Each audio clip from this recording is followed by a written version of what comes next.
Start the session. I welcome all the participants in the webinar. The webinar is on accelerating pipelining of last mile canal irrigation in Punjab. And this is being organized by working group of ICID, working group on sustainable coastal environment regeneration. And in this webinar, we have speakers, Mr. Pawan, and we have a panel discussion in which we have four eminent panelists. And we have in the end closing remarks by Mr. Janaka. He's from Sri Lanka. And the context setting of this seminar will be done by Dr. Gurvinder Singh Dhillon. And I will just briefly give introduction of our participants. First of all, the moderator of this webinar is Engineer Dhamsan from Malaysia. He is president of a Young Professional Forum, Malaysian Irrigation and Drainage Committee. And context setting is being done by Dr. Gurvinder Singh Dhillon. He is the Chief Conservator of Soils in Punjab state of Haryana. He has very wide experience in different fields, especially water resource sector and agriculture sector also. And our speaker is Mr. Pawan. Pawan is well known in ICID. He has done a lot of work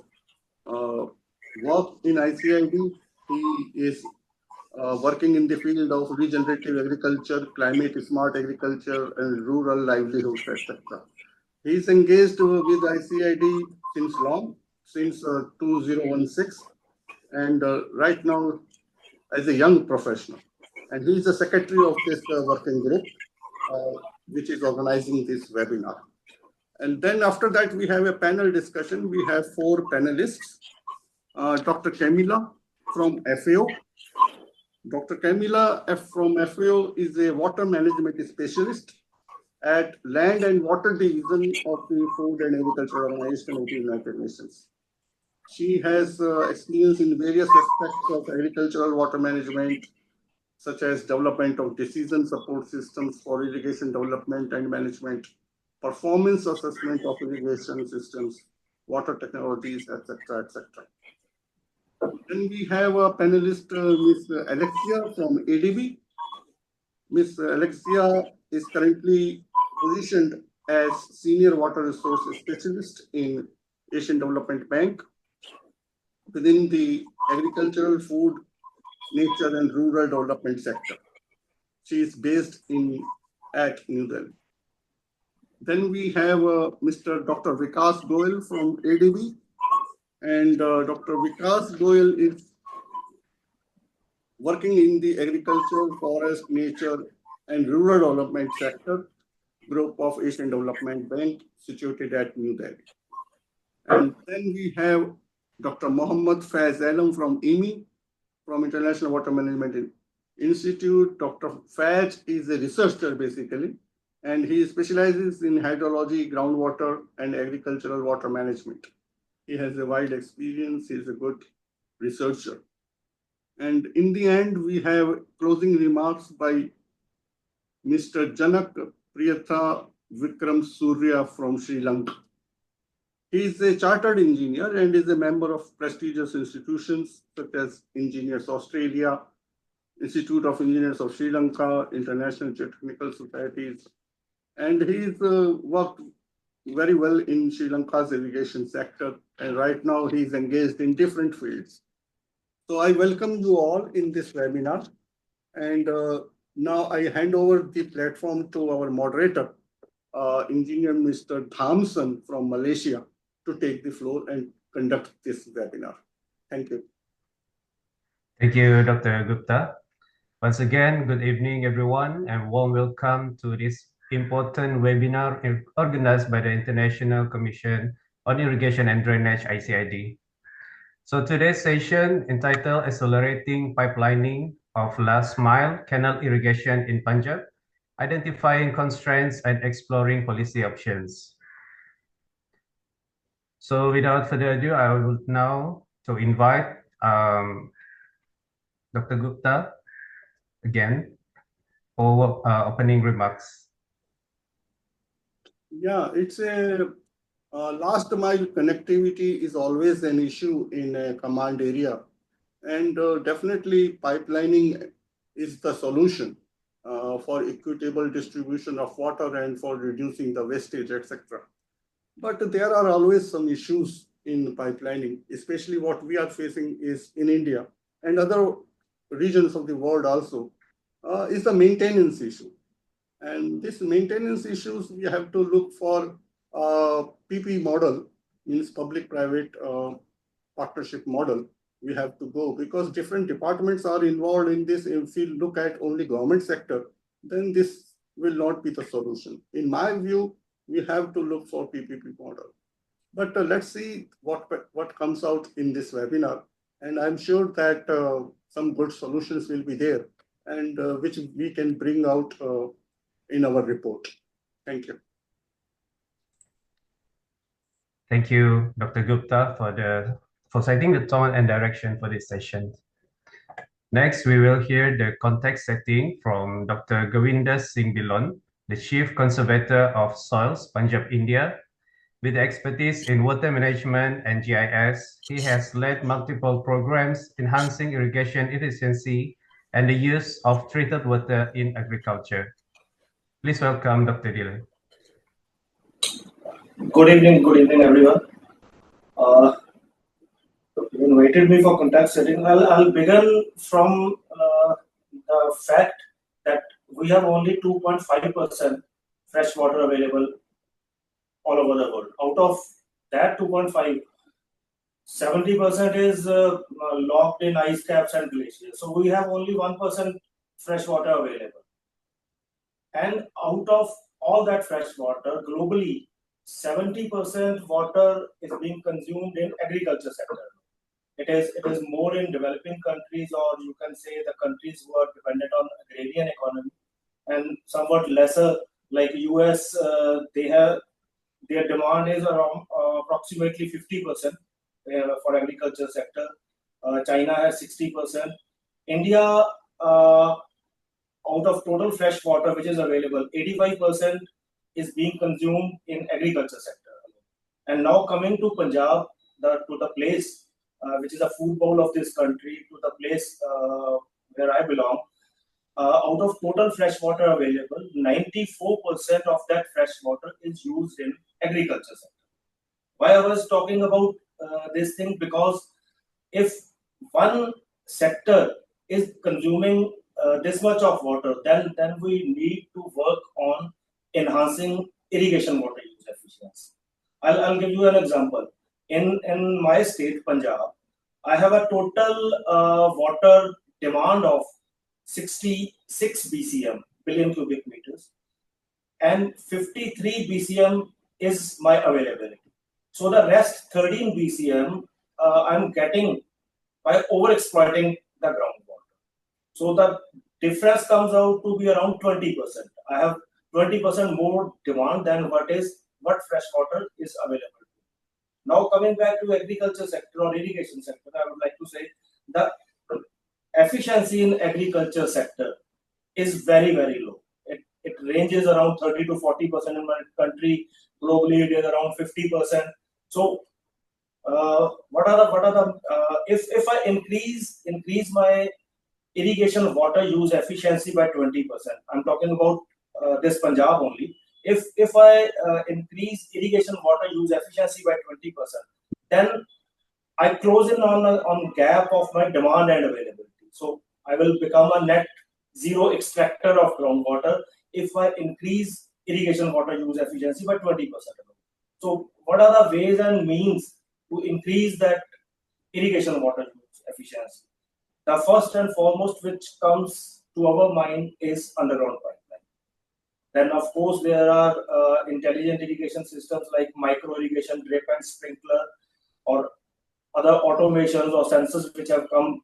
But the underground pipeline, micro irrigation or other, they are very capital intensive. And secondly, the place, and I'm talking about Punjab, where we grow paddy. So micro irrigation systems are not good for or not suitable for growing paddy. So they are constrained. So underground pipeline is such a system which is suitable for every type of agriculture, crops or whatever, orchards and all. And secondly, underground pipeline is most suitable for enhancing surface water use. My focus is on enhancing surface water use. So how can I enhance surface water use? Like we have extensive canal system. I'm sure Pawan will deliberate on that. We have extensive canal system in our state. So there are canal outlets all over the state. My state uses around 30% of surface water, which we are trying to increase by at least 10-15% in next 3-5 years. So what happened in open channel system, which was earlier prevalent, the farmers who are near to canal, they get the benefit of canal water, but the farmers who are at tail end of this canal system, they seldom used to get water. So what pipeline does is pipeline makes sure that water reaches till the tail end of system. So I was hearing that there are some technical issues, but let me tell you one thing. Punjab is the first state in country which started organized use of irrigation water by installing of underground pipelines. There was a team of American experts. They visited India there was an agreement called PL 480 agreement. The team of experts visited India, and they were from California. That is also an agriculture area. So they then suggested that considering you have taken a leap into green revolution, you must go for underground piping. So my department, we began installing underground pipeline in late 1967 was a year when that team visited. So we have been installing underground pipelines from 1968 onwards, and I have till date covered around 7 lakh hectares area under underground piping, and where I have not faced, I would not say zero maintenance issues, but I have till date faced only 0.01 maintenance issues. If you install the right diameter, if you install the pipe at the proper gradient, then nowhere you will face any technical issues. Plus, there are some technical issues like we have to construct desilting chambers at appropriate distance. If all that is done correctly, then I don't think so pipeline is any kind of a problem. Particularly, I'm getting water from Shivalik catchment. The zone, Himalayan zone, the lower Himalayan zone is called Shivalik catchments. And all the rivers coming from this catchment area, they carry tremendous amount of silt with them. So even if silting problem is there, but I have not faced any major, you can say, maintenance issue in underground pipelines. I've installed around till date, I think 70,000 kilometers of underground pipeline in my state alone. We have been using underground pipeline not only for canal water. In 2010 onwards, we have been utilizing treated water from sewage treatment plants. What I do is I lay irrigation infrastructure comprising of underground pipeline system from all the sewage treatment plants to supply treated water. Like I said earlier, my basic aim is to, my basic goal is to, or my department's goal is to enhance surface water usage, be it canal water, be it treated water, be it rainwater, whatever. So pipeline fits all these parameters, and I don't think so. This is going to be any impediment. That this maintenance issue is going to be any impediment in installing for this. Thank you.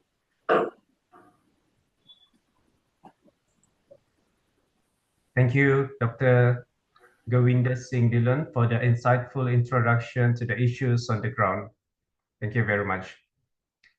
Now it is my pleasure to welcome Mr. Pawan Kumar Reddy, our speaker today. Just a brief introduction about Mr. Pavan. Mr. Pavan is the Secretary of ICID's Working Group on Sustainable Coastal Environment Regeneration, WGSCR, a specialist in water stewardship and regenerative agriculture. He has led large-scale rural programs and developed open-source irrigation tools, which have been adopted by ICID for its dam safety costs during his tenure at Walam Tari. Please welcome Mr. Pavan. Yeah, thank you, Thompson. Give me 1 minute.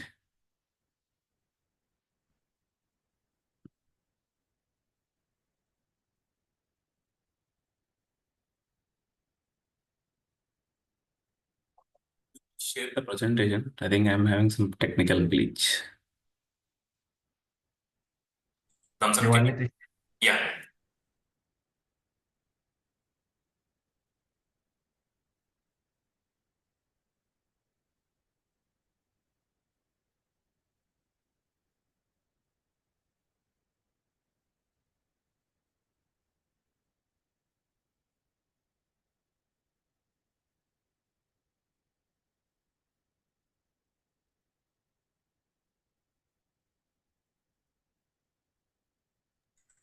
Can see?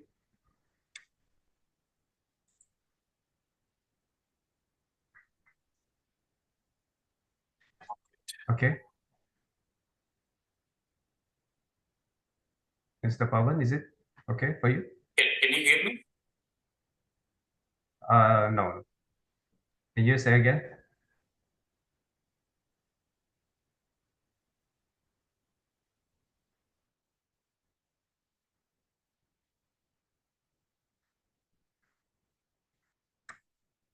Hello?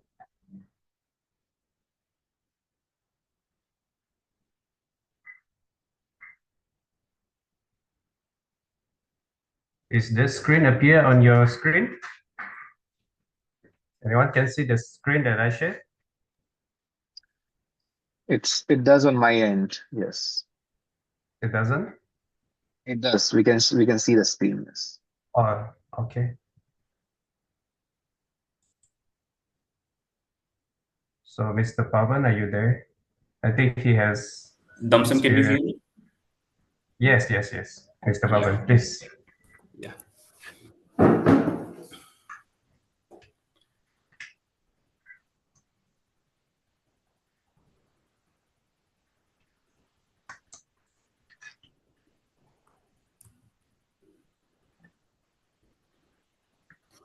Yeah, good morning, good afternoon, good evening, wherever you are. So myself, Pawan. So I think I'll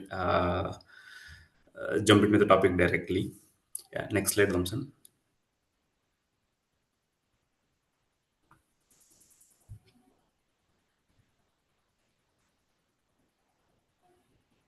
Yeah. So Punjab Canal system has played a crucial role in shaping the region's agricultural economy and food security.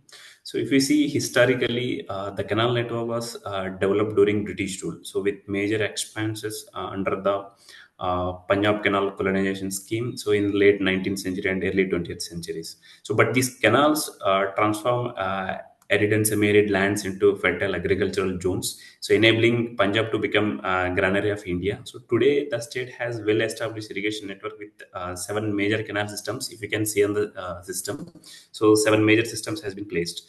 So the biggest one is the Sarhind Canal system. So entire so which spans around 14,500 kilometers, so including of 1,500 around main canals, so then around 13,000 kilometer of distributaries. So the introduction of concrete canal lining happened in 2006 and has improved water efficiency. But significant portion of underlined canals remain around 4,500 kilometer, still it is there, so leading to seepage and water loss. So, despite being designed to irrigate 32 lakh hectares, the actual canal irrigated area is only around 16.5 lakh hectares. So, which is around 39% of the potential command area. So, but Punjab is having a total irrigated land of around 4.2 million hectares. So, with a large share dependent on the groundwater tubewells. So as Dr. Gurvendra also mentioning that majority of the irrigated area, so which is around 94% being contributed to the agricultural. So where over time, excessive reliance on groundwater has led to declining water tables. So particularly in the central Punjab and so the modernization of canal systems, improved water distribution system, and canal-based irrigation reforms vital for the ensuring sustainable water management. So, given the historical importance of these canals in transforming the Punjab agricultural landscape, so their continued improvement is essential for securing the region's food production. So, if we next slide, Damson. If we look at river water allocation, so which is in million acre foot, so the surface water availability has significantly declined over the years. So from around 34 million acre foot to based on 1921 60 flow series, so it's reduced to 28.26 million acre foot. So which is in between 1981 to 2013 flow series. So highlighting the growing water scarcity challenge. So river water allocations as per 1981 agreement between the Bakra Bayas Management Board decisions determines the water distribution among different regions. So ensuring the equitable access, so while addressing the hydrological changes. So, but the reduction in available water is driven by increasing the agriculture production and urban demands and climate variabilities, and also interstate disputes. So, whereas if we can see to manage this crisis, so efficient adoption of irrigation practices are required, and investing in water conservation infrastructure and strengthening governance policies for the long term, so water security for the Punjab is very much required. So, next slide, Thompson. So if we look at the rainfall distribution, so where the two main periods in between the rainfall happens, one is the southwest monsoon, which happens in June to September, so which is around contributing 80% of the annual rainfall, and winter rains, which happens in between December and March. So, but it accounts the remaining part of the rainfall. So, but the rainfall distribution is very uneven. So it ranges from 1,000 millimeters in the northeast part of the Punjab to less than 300 mm in the southwest part. So Gurdaspur, so which is basically hilly terrain, so which is the lower part of the Himalayas also. So Gurdaspur receives highest rainfall, so which is around 1,200 millimeter on an average. So while the Firozpur, which is the southwest part of Punjab, records lowest part of rainfall, which is around 245 millimeters. The central regions around it gets in between 400 to 600 millimeter of the rainfall. So the variability affects the groundwater recharge, irrigation planning, and water management across Punjab. So majority also, if we on the first slide we saw that is the in the canal system, the Sirhind canal system is entirely contributing majorly on the southwestern part of the Punjab also. So that it means the rainfall, wherever rainfall is deficient, so the irrigation needs are provided with these canal networks. Next slide, Thompson.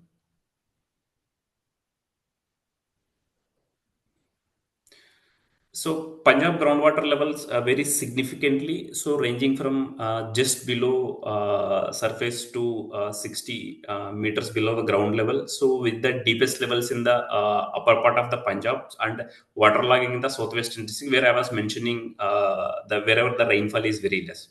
So the state has witnessed a sharp increase in overexploited blocks, so rising from 53 in 1984 to 114 in 2022. So highlighting the excessive groundwater extraction, and safe blocks have declined. So block is basically an administrative boundary. So declined from 36 in 1984 to just 17, which is half of the safe blocks has moved from 36 to 17. So indicating the fewer regions with sustainable groundwater levels. So there is a fluctuation in between semi-critical and critical blocks, so which are still fluctuating there. And generally, if we can see also, groundwater flow generally moves towards to the southwest in Punjab, and shallow tubewells extract varying amounts of water depending on the power sources, so further depleting the reserves. So, which requires an urgent need for the sustainable groundwater management practices in Punjab. So, which needs to be in aligned with the uh, canal irrigation. So, at least we should go for the conjunctive water use. Next slide, Damson.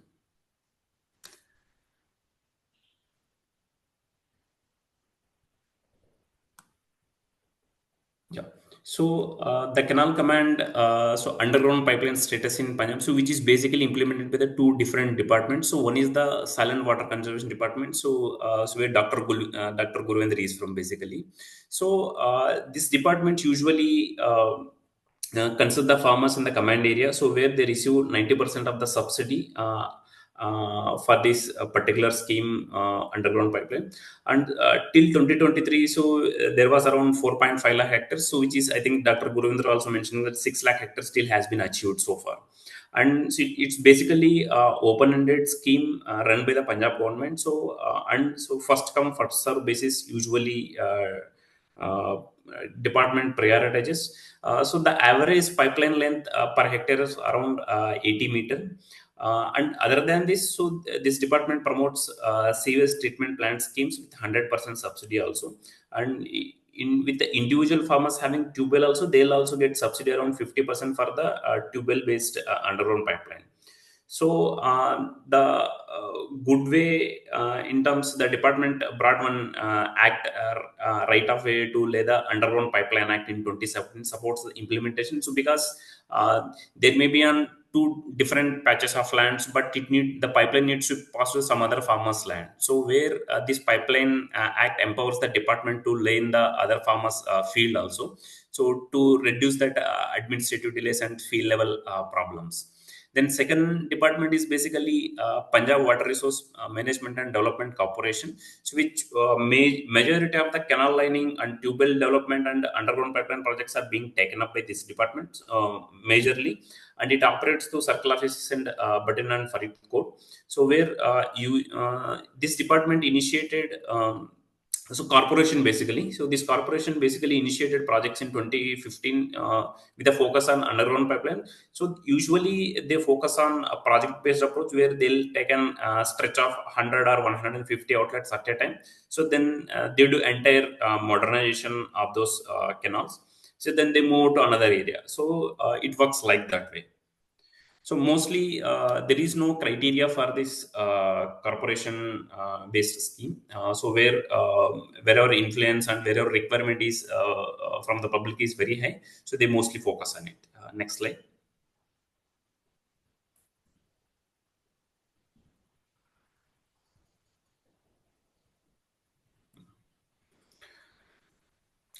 So recently, there was two studies done by the two departments. So one is Punjab Agriculture University and NABARD. The Punjab Agriculture University did a study on so where underground pipeline has been laid. So there is an increased rice equivalent yield. So by considering the wheat crop also here.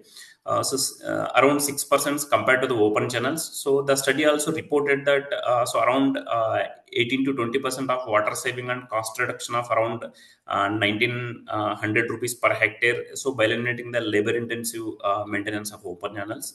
So if 5 lakh hectares, this study suggested that if 5 lakh hectares are brought under underground pipelines in the next 5 years, so Punjab can save around 1.25 billion cubic meters of irrigation water.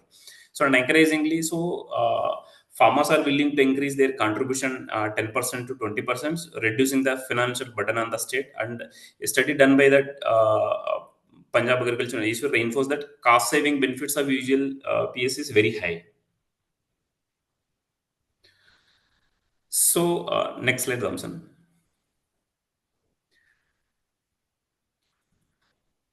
So the major objective we can see the study majorly focuses on the assessing performance of the underground pipeline system. So we're evaluating their efficiency and in terms of number of irrigation aspects, and identifying the key technical and social challenges that impact the adoption of and sustainability of the UGPL. So this study area majorly divided into three agroclimatic zones. So even though there are 5 agroclimatic zones in the Punjab, so for study purpose, we bifurcated into 3 different zones. One is the western zone and the down part, in middle part which is basically central zone, then upper part is basically northern zone. So major focus is to understand the farmer satisfaction through 15 focused group discussions in the 5 districts and telephonic survey with the 256 farmers in 14 districts. And if you can see the schematic layout of the underground pipeline scheme, so where water usually drawn from the canal directly, so where offtake usually there. So then again, field channels usually connected to pipeline. So each field channel usually having a farm outlet, so where farmer can open it. So in between, if you can see the silt tank, so where silt usually traps in those tanks, and air release valves also. So this is the typical canal pipeline network and distribution system. So the elevation difference between head ridge and tail end would be a little bit lower at the tail end. So to receive the water with the gravitational force. Next slide, Thompson.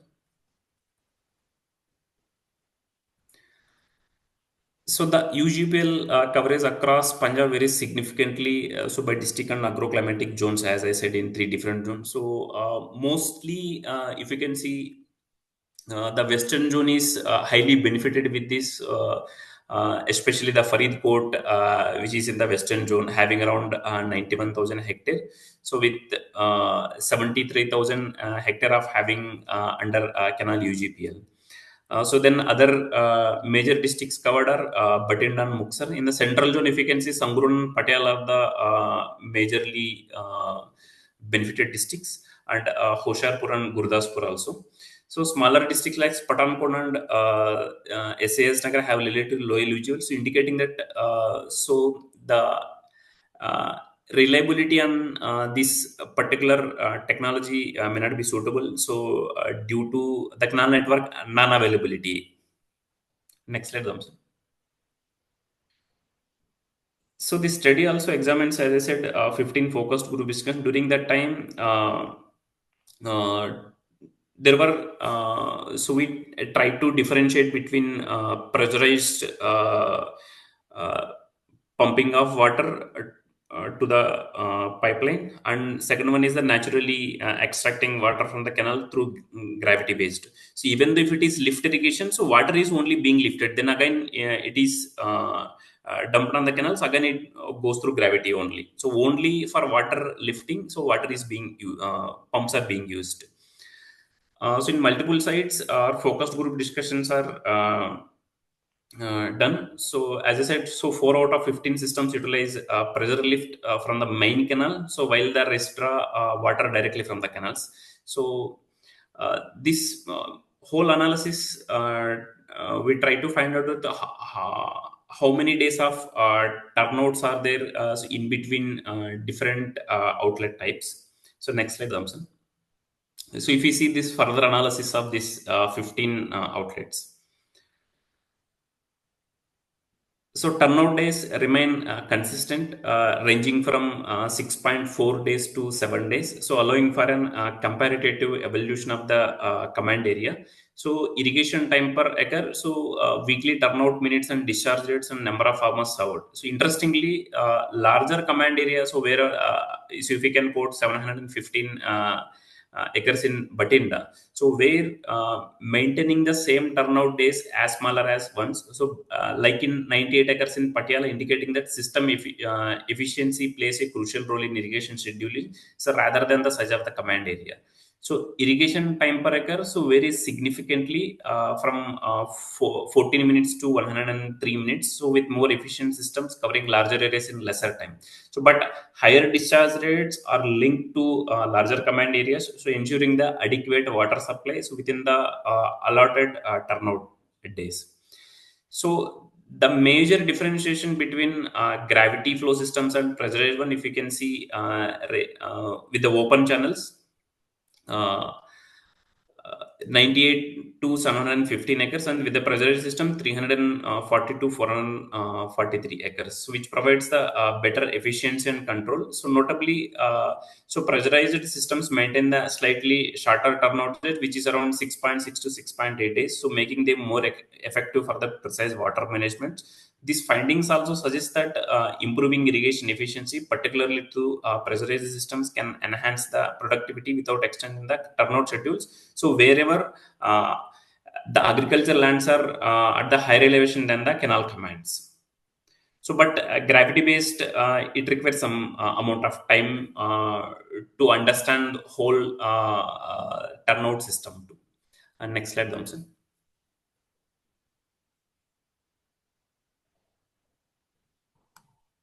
So the major key findings, if you can see, so one is with the FGD's reason for UGPH installation from the farmer perspective. So one is the improved water access. Uh, Wherever farmers, especially the head farmer, whoever receive a good amount of water, the same amount of water is being received by the tail farmers also. Then second one is the water quality and agriculture viability.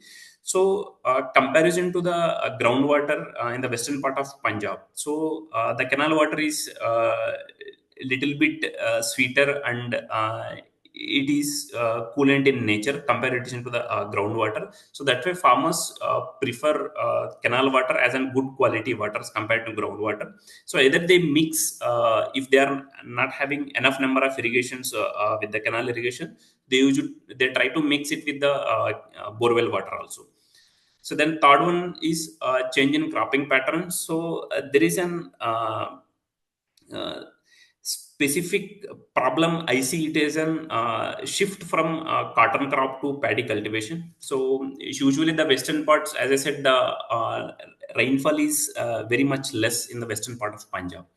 Uh, the cropping pattern usually design which is like cotton and wheat, so cotton in the kharif and rabi in the wheat. So but after adopting these canal pipelines, access, so they are having farmers are having access to the irrigation.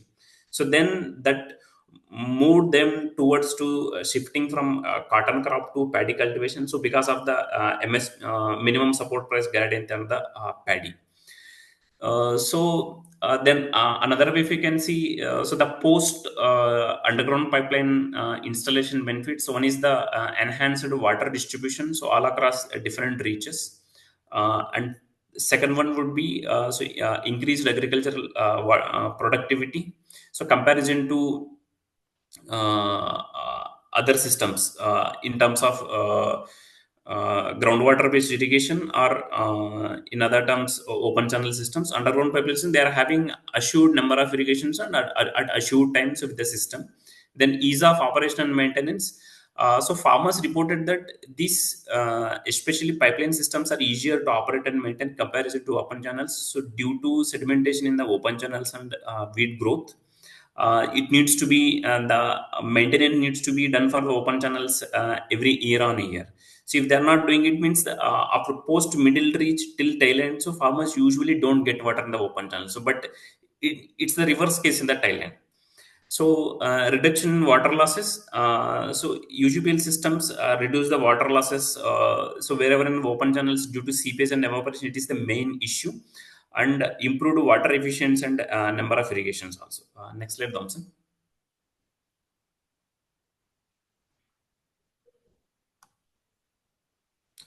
So, as I said, the telephonic survey is done in 256 farmers in different agroclimatic zones. So, out of which 238 farmers received at least one full irrigation during the paddy whole season.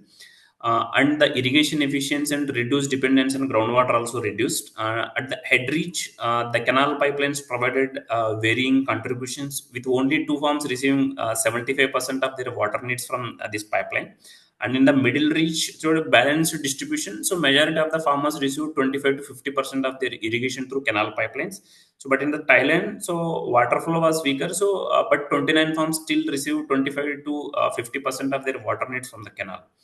So many farms still rely on the tubewells. So even though they are having access to canal pipelines, so particularly in the head reach, so because the amount of or the quantum of irrigation they usually irrigate is a little bit higher. So middle reach benefits from more equitable distribution. So comparison to the talent, challenges are consistent in water supply. Next slide, Damson. So if we see at the age of the pipeline distributions across different zones, the western zone has a mix of old and new pipelines, so with many over 15 years old and reflecting long-term investment. And the northern zone has fewer older pipelines and minimal recent upgrades, and indicating stability but limited expansion. So central zone predominantly features newer pipelines, with most falling in the 1 to 2 years old category. So these trends suggest that varying levels of investment and development priorities across these three regions, because the most part of the pipelines investments were done in the western part of Punjab initially. Yeah, next slide, Thompson.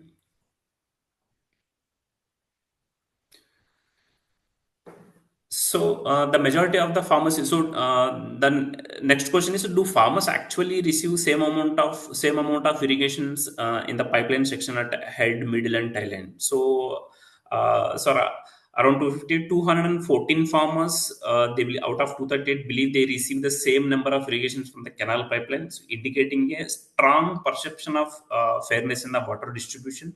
So, but however, 24% feel that Thailand farmers receive less irrigations, highlighting the concern about unequal access. Maybe because of some reasons also. Then, if you can see that tube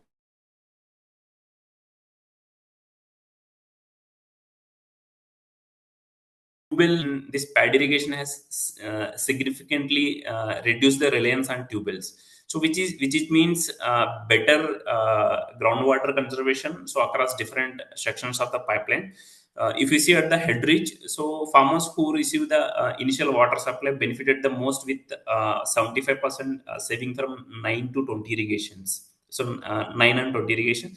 Then showing a substantial reduction in the tube well usage. In the middle reach, so wherever water flow can fluctuate, so 63% of farmers have saved 9 and 16 irrigations, indicating the canal pipeline's crucial role in improving water efficiency.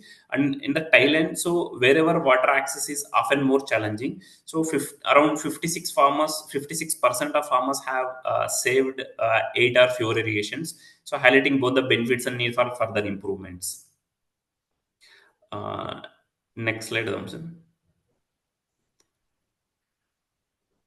If we can compare it with the canal age with tubewell irrigation saving, the irrigation efficiency and extents of the tubewell irrigation saving. So older pipelines, those over around above 15 years, so still contribute to water saving. So but their impact is less consistent. So with 73% of farmers saving between 5 and 16 irrigations. So pipeline aged between 11 to 15 years show a more moderate effect. So with 40% of farmers saving between 9 and 12 irrigation, so indicating efficiency. And pipelines aged between 6 to 10 years, so provide more stable savings, with 62% of farmers reported reductions of 5 to 12 irrigations. But mid-aged pipelines, if we see between 3 to 5 years old, so also exhibit strong performance, with 61% of farmers saving between 5 and 16 irrigation. So however, the new pipelines aged between 1 to 2 years demonstrate the highest efficiency, with 88%, the irrigation saving between 5 to 20. So that it means, so even though the pipeline size is high, still these are contributing to 75% of the efficiency. Next slide, Thompson. So if you see, look at the operation and maintenance aspect of these pipelines, the condition and reliability of canal pipelines play a crucial role in ensuring the consistent water delivery for irrigation. So this analysis mainly explores the maintenance of repair of these pipelines varies depending on their location. So within the systems, like head, middle, and tail end of the pipeline. So at headridge, if you can see, pipelines in this section are relatively reliable. So around 67% of farmers reporting no need for maintenance or repair.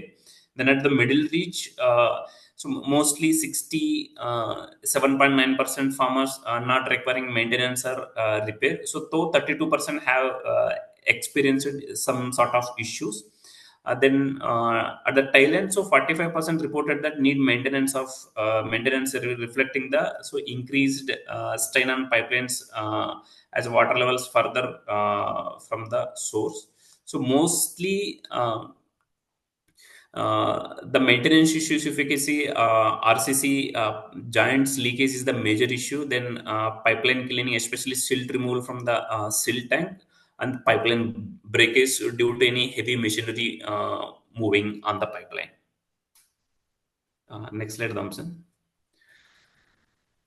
So the main motives for the UGPL sustainability. So if we look at technical and social aspects. So technical aspect, the planning, surveying, designing. So all these are being done by the Soil and Water Conservation Department at the field. So with the direct involvement. So then second one is the implementation and execution monitoring. So even though our department is doing that, so even though they are uh, giving it to vendor for the work execution. So, but still, the water user committees have formed during this entire process. Water user committees, then vendor, and then department use closely monitors this pipeline installation. So, with the silt tanks, air release valves, and field outlets, so adhere to the approved designs only. So, if it is vendor is not following the design aspects, then ultimately it needs to be changed at the field level directly, so during the monitoring time.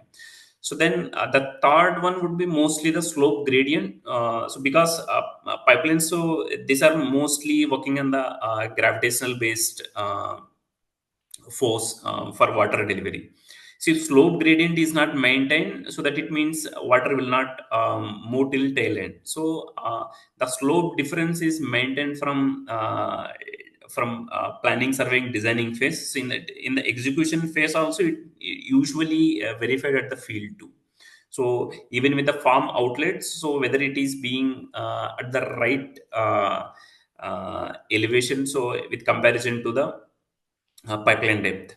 So then finally, operation and maintenance and silt load collection tanks and air release valves contributes more in terms of technical aspects of the good functionality of these pipelines. Then social aspects, if you can see, the elimination of water theft has completely closed. So because in open channels, usually unauthorized water extraction is the major issue all across anywhere in the world. So because the water may not, the actual water designed for those canal, it may access to those amount of water. So, but because of weed infestation or because of silt load, the farmers beyond that point may not access those uh, canal water. So usually the farmers who are at the front, especially the headridge farmers, usually take those water. So but in unlike in underground pipelines, usually it's an turnout system, so where all farmers needs to close it. So whenever farmer some ex farmers outlet is open, so that it means the water heft has directly eliminated. So then second one is protection against the proliferation and breakage. So there is community ownership in extending the protecting the UGPL infrastructure. Then third one is the strong turnout system. So comparison to the open channels in Punjab, so especially with the UGPL, the turnout system or Varabandi system is very high. So they all the community members are farmers adherence to the bylaws established by the water user committees, and these bylaws are more just than rules. They represent the collective will of the farmers to maintain that functional and fair system. Though if strong engrossment of these English, so particularly which schedules the weekly water turns, ensures the water is distributed fairly and efficiently. Then final one will be effective dispute resolution and collective operation and maintenance. So if any giant leakages are the usually the adjacent farmers, they usually they do on their with their own funds. So then scaling challenges in underground pipeline schemes, though in Punjab especially, if you see, one is the fund crunch and pending UGPL projects. So around 1600 crore worth of projects having around 5945 are pending at the departmental. So because of the fund crunch and decline of the annual fund release from the government side also in 2017, if you can see, around 107 crore to reduce in 23 and 24 financial year, around only 49 crore is being released. So so there is sharp decline leading to the project delay, especially in the western zone. Then second one is the delay due to accessing irrigation records, because silent water conservation department is not the parent department for maintaining these canals. So irrigation department is basically having these base maps and check planning and everything. So before implementation of this underground pipeline scheme, and silent water conservation department needs to access those records from this department. So these are old records and these are old canal system. So getting these records are very tough at department level. So and farmers also report delay over an year due to unresponsive record access and causing project backlogs. Uh, and third one is uniform access of canal water. So farmers report delay. It's repeated. Yeah. Next slide, Thompson.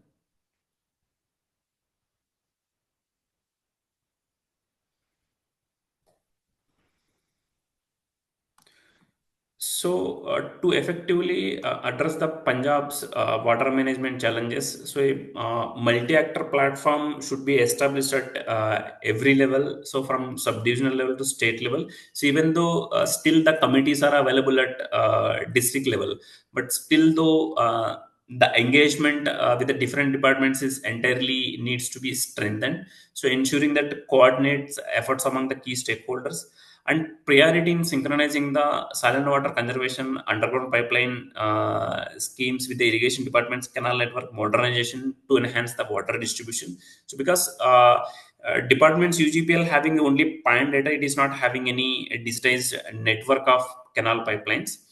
um, then integration between the agriculture and horticulture department is essential to promote the on-farm water efficiency, so reducing the overall water demand. So because wherever these pipeline schemes are already implemented, so but the involvement in enhancing the water efficiency by reducing the number of irrigations or quantum of irrigation, because even though underground pipeline is available, but still though tubewell irrigations consumption is also very high. So we need to focus more on bringing these extension services from agriculture and horticulture departments to reduce that.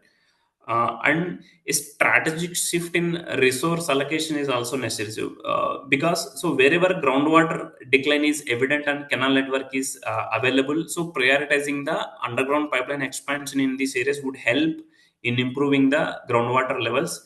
So and this could be a very sustainable approach on focusing on Western Punjab district, because where groundwater levels are already rising and waterlogging remains an persistent issue.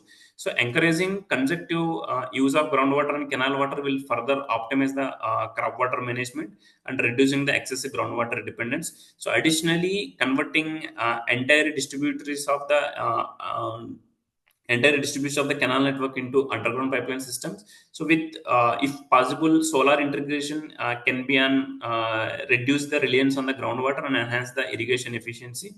And there should be an comprehensive study to identify the suitable UGPL conversion areas across Punjab. So will help guided targeted intervention, so ensuring the long term water security and improving the agriculture sustainability.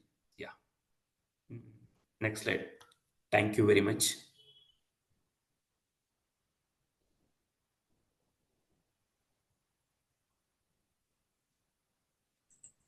Thank you, Mr. Pavan. Right, so there's some question regarding on your presentation, but maybe I can just read a few of them for we are behind the time.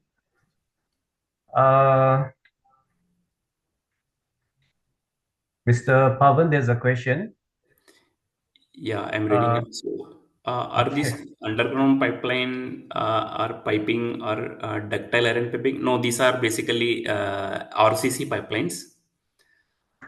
Any improved or number on irrigation potential created versus utilized post UGPL. So mostly, if you can see, the open channels usually having their designated irrigated area. So based on that, again, UGPL scheme also designed for that particular command area only. So not beyond that area. So usually the open channels is not delivering the water till the tail end. But with the UGPL, so till tail end farmers are getting access to those irrigation. All right. Can you please explain more about the Varabandi system? So Varabandi system is basically the turnout system. So in a week, Vara means week. Usually in a weekly schedule will be there. So at what time, at what day, usually a particular farmer receives based upon their agricultural land in that particular command area. Will the PPT be shared? Yes, it will be shared. So there's another question from the chat Q&A chat box. What makes the UGPL system work in and people abide by the Werribee system that doesn't work for canal distribution? Yeah. The third question. Can you please repeat again, Thompson? What makes the underground pipeline system work in and people abide by the Werribee system that doesn't work for canal distribution?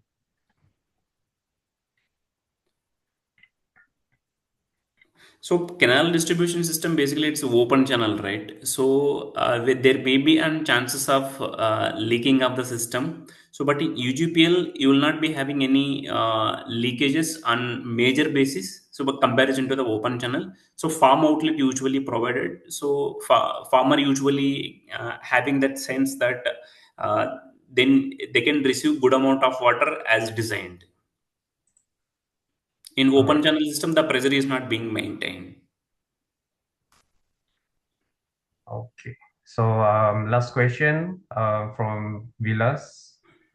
Do you find any opportunity to use of HDPE pipes for easy installation and enhancing efficiency? So I think Dr. Dilan, if you can answer this, that would be better. Can you repeat the question? So do you find any opportunity for the use of HDPE pipes for easy installation and enhancing efficiency in canals? Of course, yes. Look, one point which Pawan has missed, there are two type of irrigation systems. One is gravity based and other is pressurized system, where water moves, either it is pumped or a certain head is created. So for the gravity systems, which is mainly from canal outlets, it is RCC pipes or cement pipes. But for all other installations, like we install, he has mentioned, like we install pipeline from tubewells, like we install pipelines from sewage treatment plant. Initially, for smaller projects, we use PVC pipes, but for all other projects, we use HDP pipes. In fact, we are the first state in all of India which started using HDP pipes for irrigation. So it is very widely used, vastly used, in fact. Thank you, Dr. Dylan. So I think we need to proceed to our next agenda. For any unanswered question, maybe you can just directly contact Mr. Pawan and ask him directly, right, Mr. Pawan? Yeah. So, yeah, once again, thank you very much, Mr. Pawan, for a very comprehensive and informative presentation. So now we would like to move to our next agenda, which is for the panel discussion. Before that, I am honored to introduce once again our panelists. The first one from the Food and Agriculture Organization of United Nations FAO, Dr. Camilla Simongini. Second panelist is Ms. Alexia Michaels from Asian Development Bank, ADB. And third panelist is Dr. Vikas Goyal from the Asian Development Bank, ADB. And the fourth one is Dr. Muhammad Faiz Alam from the International Water Management Institute, IWMI. Please welcome everyone. Thank you. So today, our discussion will be regarding the topic, the modernization of irrigation canals, focusing on gravity-based and pressurized water delivery to the agriculture fields. So I think to start our discussion today, I would like to throw the first question, which is, what is the key cost differences between gravity-based canal pipeline irrigation and pressurized irrigation system in developing countries? And how do these impact their long-term financial sustainability for farmers and governments? So I think for this question, I would like to invite Ms. Alexia from the ADB to share her opinion. Thank you very much, and good evening, good afternoon, everyone. Thank you very much for the invitation and for the opportunity to participate in this session. First of all, I would like to really congratulate Mr. Pavan for the great presentation. That was very informative and showing a lot of great outcomes of the pipe irrigation system. So one thing we can, if we consider the key cost difference between gravity-based canal pipeline irrigation and pressurized system, of course, there is the capex, the initial cost. So if we think about gravity-based canals or pipeline irrigation, this incurs lower initial costs because we can use the natural land slope and the natural landscape to distribute water, so using the gravity. But the main challenges are it's usually large-scale investment, so lower initial cost but large-scale investment. Whereas for the pressurized irrigation systems, we have depending on the scale of the system, but we have to consider the investment in pumps, filters, pipes. We were talking earlier about HDPE pipes, valves, etc., etc. So installation cost can be higher, and also operation and maintenance. So of course, pressurized irrigation system incurs energy cost. That should be also factored in. Yeah. Thank you. So maybe from Dr. Vikas, your opinion about this one. Thank you. Thank you, Damson-san. I must thank you to Dr. Pavan Kumar and ICID for inviting ADB into this discussion. And I would like to mention here that ADB has been involved in the water use efficiency improvement initiatives in Indian market since 2011. And we have provided technical assistance since 2011 to Government of India, Ministry of Jal Shakti. And out of the technical assistance, we have come up some investment programs. And one of the project, interestingly, is going to happen in Punjab. And this presentation is a good eye opener for us to get involved into that phase of projects. So realizing our experience in India, in Madhya Pradesh, I would like to give an example.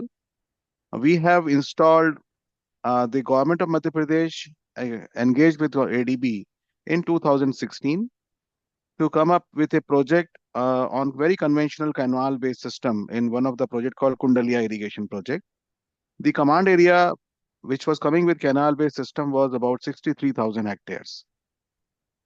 And when we redesigned the whole system with pressurized irrigation system, you will be surprised that this area has now become 130,000 hectares.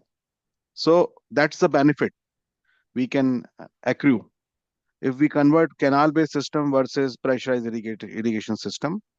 And what Miss Alexia has mentioned, the capex may be less, but the benefits are more. at present, this project, I am happy to tell you that this project has been commissioned, and the outlets at 1 hectare interval have been provided to the farmers with a pressure of 30-meter head, which is compatible to plugging in the micro irrigation systems. So the irrigation efficiency as compared to canal-based system has increased from 37-38% conventionally in India to more than 80 to 85%. So that's the biggest advantage that we see. But I'm not saying that the experiment which has been done in Punjab is very good. In the sense, almost 90% of irrigation systems in Indian market, in Indian states, are more than 50, 60, 100 year, even 100-year old age, and they are all canal based system. Most of them are canal based system. The basic pain point of water distribution at the farmers level, where we are trying to put up the pipe distribution networks, is very important from the modernized command area development perspective. And this is also one of the major initiative of Government of India under Ministry of Jal Shakti, wherein the command areas are being now targeted as the basic economic entity. So this is important aspect to us. Coming to the long-term financial sustainability, the institutional support or capacity building of the farmers, their confidence building is important, very important aspect into these initiatives.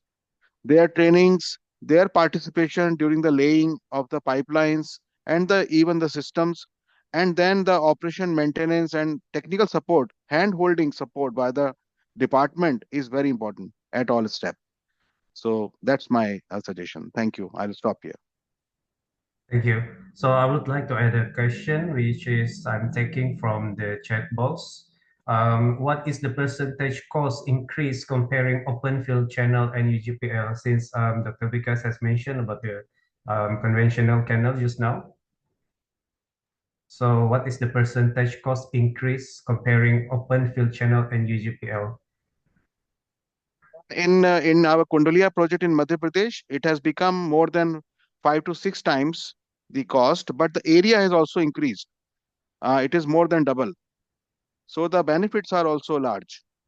Also, the cost of land leveling, all those elements have also been reduced if we would have used in the conventional system. So that's the comparison. Right. Thank you. So Dr. Muhammad Faiz, how about your opinion about the impact for the long-term financial sustainability for the farmers and the governments through this modernization? Yes, hi. So thanks, Damshan, for the question. Thanks a lot. And I think it was a great presentation by Mr. Pawan, showing the experience of Punjab. Uh, I would like just to give an example from Punjab, taking what Pawan said, is to start seeing the system as a whole, and not just as a capex, like a infrastructure cost. For example, in Punjab, the last 30 years, more than 100,000 crores, around 15 billion USD subsidy has been given for tubewell electricity pumping. And if we go by Pawan's number, that these pipeline can save around 20 irrigations, let's say 20% of pumping. We're talking about huge numbers here. In Punjab, almost equal number of same amount of energy goes to energy, industrial, and agriculture being completely free. And just doing the back of the envelope numbers, the revenue being around 12,000 crores per year from industry, selling them 20% additional electricity is more than enough, I think, is much more than the total budget being under for this UGPL pipeline. So I think this is one aspect where we start to see not from the water side, but also how the energy is coming in. And once you counter in all these benefits, I think the advantage for the government financial sustainability is very high here. In this case, especially regarding this water. And also at the same time, what we're talking about is that yields are increasing because of better delivery, a timely delivery. So this food part, which is for farmers, food security part, food income part, that is also increasing. So I think it's time like we start seeing this modernizing irrigation command area, not just from the water side, but also how energy and the food is being bundled in and creating let's say multiplying the benefits. So I think the benefits are it's a win-win in all three areas. But I will exercise caution in the say how we message our how should we what our message should be about this. And in Punjab, for example, if the idea is water savings, that this will increase, this will help us water save, I think we need to be cautious about not to confuse between real and actual water savings. A lot of the seepage water does go back to groundwater systems. And also what Pawan said, does increase reliability of water will lead farmers from changing cotton to paddy, or let's say less water consuming crop to more water consuming crop. That's a very important question. So that in this part, so rather than just focusing on supply part, it's equally important we focus on demand part also, which Pawan did mention that how to on-farm water use efficiency, but also farmers' behavior. I think how much water is coming in and what farmers grow is very related.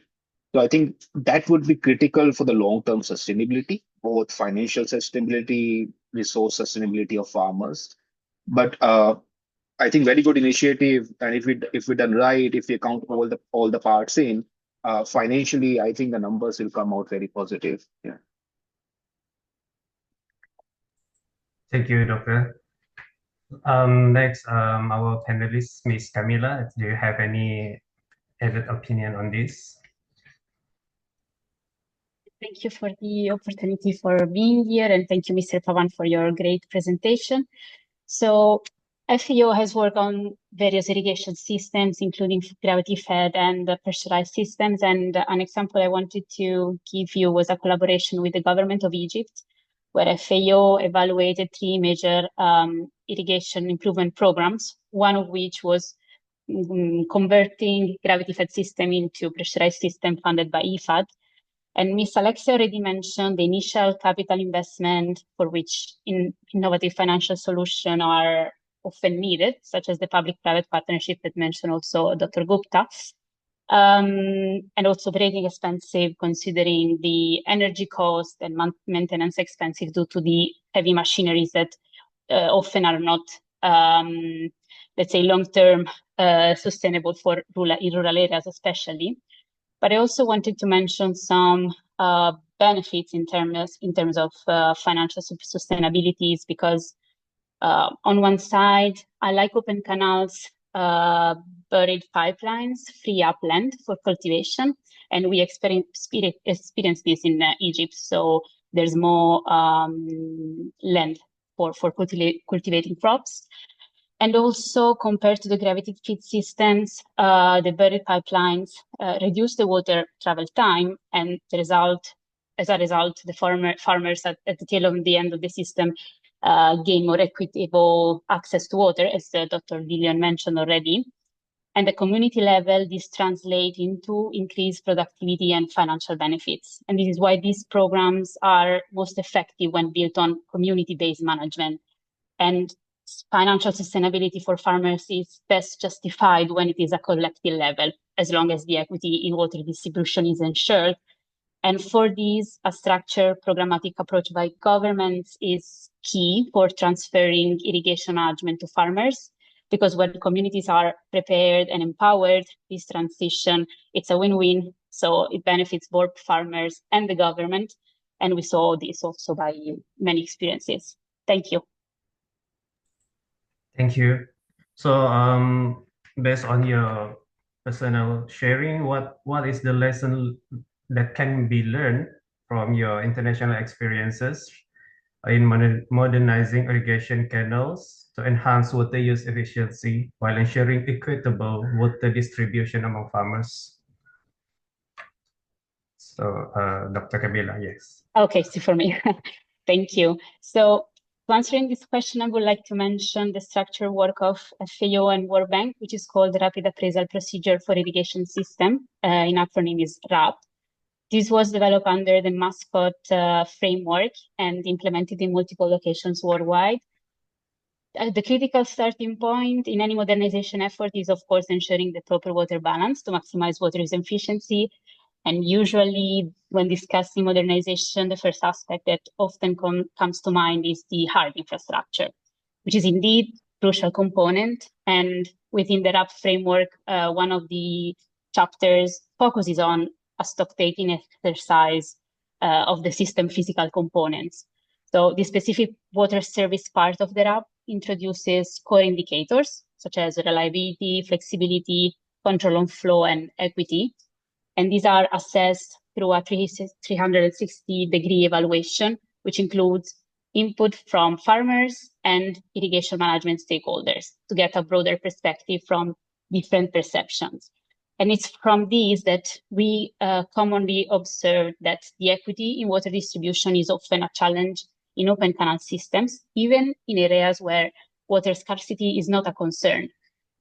And this leads to the RAP's focus on management, including institutional and soft components like irrigation scheduling, water monitoring, and digital solutions, which enhance the system design and efficiency.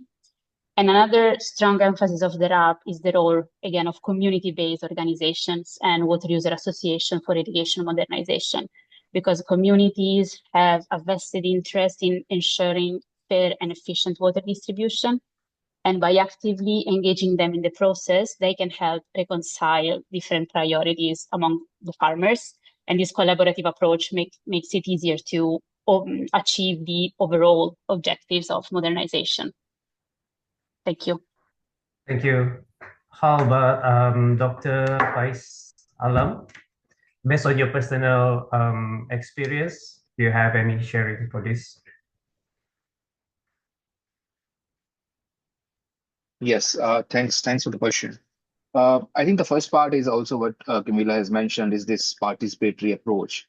But I think one part of this thing, it's easier said than done. And I think that's what we have realized also. I think in a lot of projects, the guidelines say the participation is essential and all, because timelines have to be followed, this execution has to be done. So a lot of time, the whole thing is not followed at true spirit now. So it's time, I think, how we design this project, countering in that participation takes time to build community trust. I think that's one critical part we need to think about. Participation, yes, but how do we ensure the participation is actual participation? That I think we have realized working with IMI in number of projects, a lot of these projects die down after the implementing agency leaves the area. So that's one. And I think second one, which we have started to realize is that looking at the whole systems. So we do go out with this our theory of change that if we do this, this will happen. And more often than not, it's a linear approach. We will increase water supply, efficiency will increase, etc., etc. I think it's also try to see how this dynamics play out because it's not a linear approach. What the some climate shocks may do it. What if the farmer's behavior change? How will that starts impacting your design? And more often than not, the system is not linear. It's a very complex relationship, and it's true that we can't capture it all at the start. We don't know what will happen, but it's good that we think in a systems approach and see what factors can bring in. And especially in pressurized irrigation systems, when we are asking conjunctive use, farmers shifting from one source to another, it's important if any shock happened to the system, what happens to the farmers' perception about risk and reliability, and putting more money on farm irrigation system because they have to invest also. So I think second part for the long term or this broader thing is that we should start looking at the broader systems and how the systems interact, how the farmers interact with the systems, and all the main stakeholders. I think those would be my two key takeaways from my experience of working with water systems here. So, Dr. Faiz Alam, so based on your personal experience, you have been dealing with many stakeholders, including the farmers, right? So to implement this project, like you said, it's not a linear progress and it's not an easy thing to do. So how do you think how to make all the farmers, especially the farmers, to prepare for this modernization? I think I don't have all the answers for sure, but I think one way to start would be that if the teams that are designing it should also be very multidisciplinary. It should not be just engineers designing these systems. We should have social scientists, economists designing these schemes together. And I think they bring this other perspective on how to basically build trust with farmers. And at the same time, I think it should be a participation. It should be let's say coordinated approach by government, by farmers, but we do have wealth of experience coming from grassroots NGOs. Maybe not everywhere, but India has a very good experience and wealth of experience from grassroots NGOs who have a good buy-in from the community. I think how do you bring them in for the designing these projects is another, I think, critical part. And this is, I think, from where you can, instead of government or engineers directly going to farmers, I think these are our mediators. We should start bringing them in at the inception, the start of project. Yeah. I would like to pitch in. He has very rightly said, like I'm the implementing department, so my field team comprises of engineer plus agriculture extension worker plus agriculture graduate who can directly interact with farmer, because an engineer who has studied in a A-class city and then suddenly he gets a job in rural areas, he won't be able to connect with farmer on the terms on which an agriculture graduate or an agriculture extension worker can connect. So he has said very rightly, this should be the approach, and this is the approach which I have been following for last 50-60 years. That is why I have been able to cover more than 6 lakh hectares, and presently I have a demand of around the demand which is lying on my table, that is of 5 lakh hectares more. But fund control is not in my hands, fund release. So once I get the funds, I'll get piping all over Punjab, not IC. But this should be the approach. Thank you. Thank you. So how about from the point of view from ADB, anything to share? Yeah, I would like just to mention that strengthening the water user association, as we mentioned earlier, I think is a very important part for the sustainability of the system. And we have some examples within ADB where we have really worked with the water user association. I can cite, for example, our project in Karnataka, where we have the water user association have received funds to actually build and manage themselves the last mile system, irrigation system, so with canal lining and miners. And they have benefited from a strong capacity building program to be able to handle the operation of the system by themselves with the water scheduling, with the proper use of the water resources, and I think this is a very important part, and this is a critical part for the sustainability of the system. So yeah, I would say that also if we think about pressurized irrigation system, they can also be in charge of the water scheduling and also on the water pricing, the collection of the water fee, so that they can also have a self-sustainable organization. The water user association can be also self-sustainable. Maybe Vikas, also my colleague, can add to that. Thank you. Thank you, Alexia. Just to add to Alexia's point, we should target to cover the whole value chain, which is associated with this water management. And value chain does not stop at the delivery of water to the farmers, but it also extends towards agriculture, horticulture, promotion, production, agronomical practices, and market linkages. Ultimately, any farmer who is going to earn $100 can only contribute $2 at the end of the day to the water user association or water user committee. So that's the motivation he should have, that if he's going to earn $100, only then he will be able to contribute $2. So this is point number two. Point number one. Point number two is like we should bring in revolving fund kind of arrangement wherein the funds should be parked with the government or maybe with in the escrow account for maintaining the operation maintenance demands which are going to come, and this can be replenishable. So this model is also being adopted in ADB funded projects. What Alexia has mentioned, we are giving directly funds to WUA to empower them. Earlier, the funds were parked with government. They were not being with the WUA. Now WUA is having the funds in their accounts. They are empowered to take decisions, to utilize that money. And they are contributing very nicely to that. And they are ensuring the quality works are delivered, which is going to serve their purpose only. Third thing is also to go towards digital aspect, innovation digital, if we are not moving along with the world, which is moving towards AI and machine learning, we are going to remain back. So for that purpose, we also have to bring in modern technologies into play. The modern water application programs, how the systems and tools, mobile app, based on your soil moisture sensors and all that needs to be brought in into play. So that's important. We are not touching upon water pricing at this stage, so I will stop the discussion here. Thank you. Thank you very much.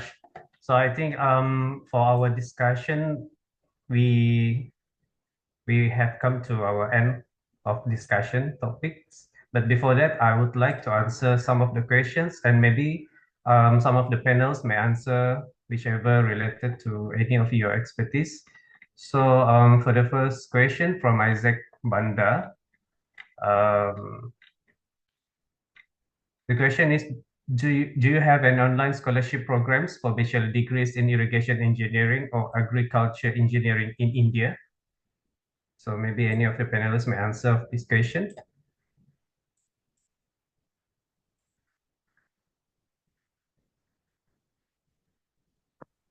Well, Damson, I don't know at the top of my head whether there are, but I would request like Asad to look at some university websites like IITs or IARIs, so they may have more information over there. Right, thank you. So, Mr. Isaac, you may surf or browse through any public institution for the scholarship program. And the second question, I didn't get the first sentence from the engineer who gave the opening remarks. He said the pipelining is a solution to what? So maybe this one referring to Dr. Gupta from your opening remarks. He said that he needs a clarification about the pipelining is a solution to what? Is Dr. Gupta here? He's on another meeting, sir. All right.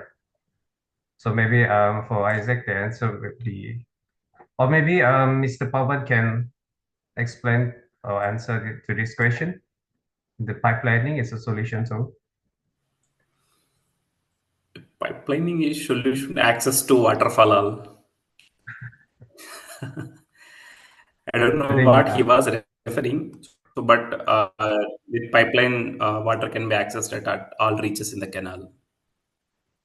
Yes, right. So I think I have read all the questions, and maybe if there's any questions that I miss, kindly please write an email to any of the panelists here, and I'm sure all the contacts will be provided, right? So before we ended this topic discussions, any words from the panelists? Maybe I can start with Miss Camila. Just a short one. Thank you very much. So no, I just wanted to thank you for organizing this very useful workshop or webinar, because as was mentioned by colleagues, this is always pressing issues, and many factors needs to be considered, because from challenges in terms of financial sustainabilities, and then different type of benefits, stakeholders that can be from farmers, which are the direct stakeholders, but everyone else involved.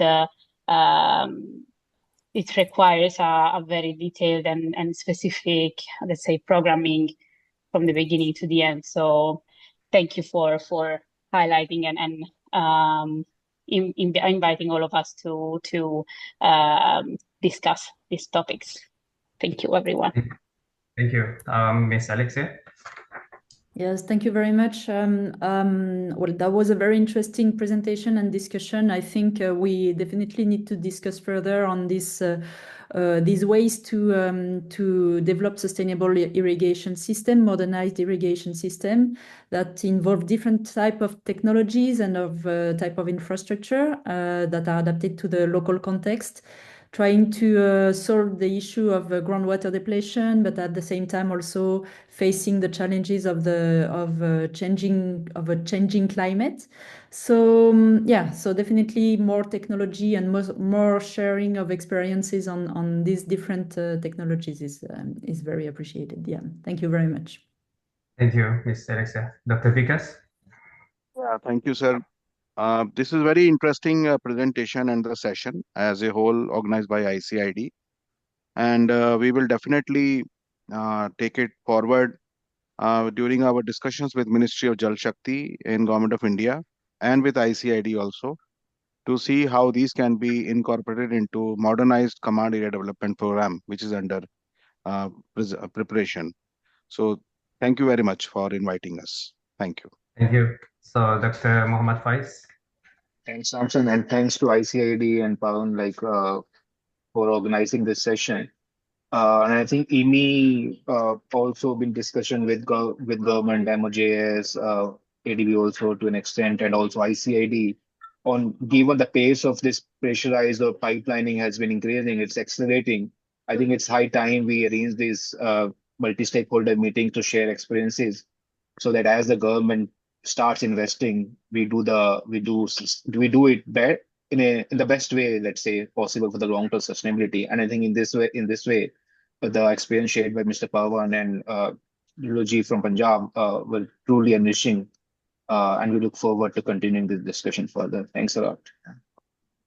Thank you. So once again, thank you to all our panelists for your thoughtful contribution and valuable insights. To conclude our today's session, I would like to invite Engineer MD Janaka Priyanta from Sri Lanka to share his closing remarks. Yeah, thank you very much. And it is a very fruitful event that we held today from ICID. As you all know, the food and water is the main part of the main requirement of the mankind for the existence of the mankind. Therefore, irrigation water is very important for us. And today topic is accelerating pipeline of last mile canal irrigation, identifying constraints and exploring policy options. Mr. Pawan, thank you very much for your interesting and very comprehensive study. And all the panelists, Dr. Camilla, Dr. Vikas, Dr. Mohammed, and Ms. Alexia, with Dr. Gurvinder, thank you very much for your support. And we discussed all the questions, and the question number 1 and 2, the gravity-based, the differences between the gravity-based canal pipeline and pressurized irrigation systems, the developing countries, and how do this impact their long-term financial sustainability, and what are the lessons that we can learn from, especially the international lessons from Miss Alexia and Dr. Camilla, and how do you enhance the water use efficiency and ensuring the equitable water distribution. Especially Dr. Vikas explained in the point form very beautifully about he gave a comprehensive summary regarding how we can use the Internet of Things, especially the soil moistures using the new technologies. And even though this system is quite initially the investment could be high, however, the panelists have mentioned that even though the cost is about 50 to 6% high, the area of the irrigable area will be doubled like that. Therefore, it will be a good example for our country also. Therefore, this is very good study that we can learn a lot of things. And the infrastructure is cost, even though the cost is high, the benefits that we gain, we have to think of that. The overall benefit or the effective gain is very high, and this will be a win-win situation for the farmers as well as the government. And the most important thing is the community modernization, especially the farmers, and the community has to be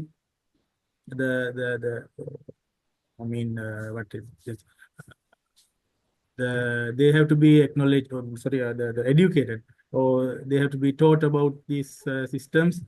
And sometimes the farmers might get reluctant to accept this because of the cost now, but they have to be educated very well. And thank you all the panelists and Mr. Pawan, especially Mr. Pawan, for your comprehensive presentation. And thank you, Dr. Gurinder, for your opening remarks. And thank you, Engineer Damsan, for your moderating, and thank you all for organizing this on behalf of the ICID, and on behalf of everyone. I would like to thank everyone for your contribution to make this success. And I think we learned a lot, all the panelists and the attendees. We learned many things about about the topic. And thank you very much. Over to you. Thank you, Engineer Janaka.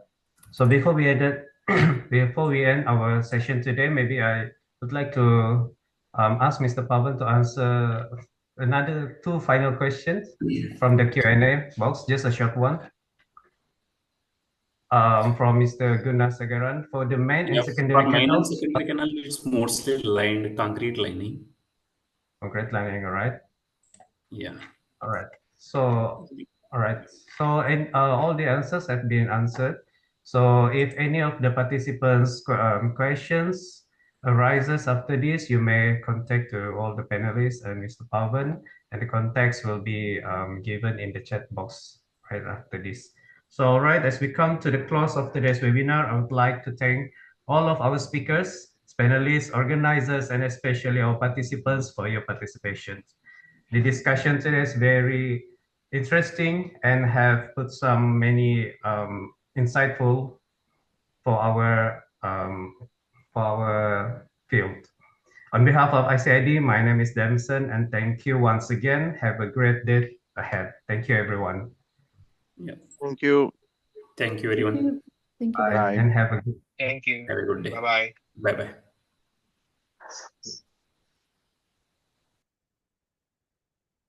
Bye-bye.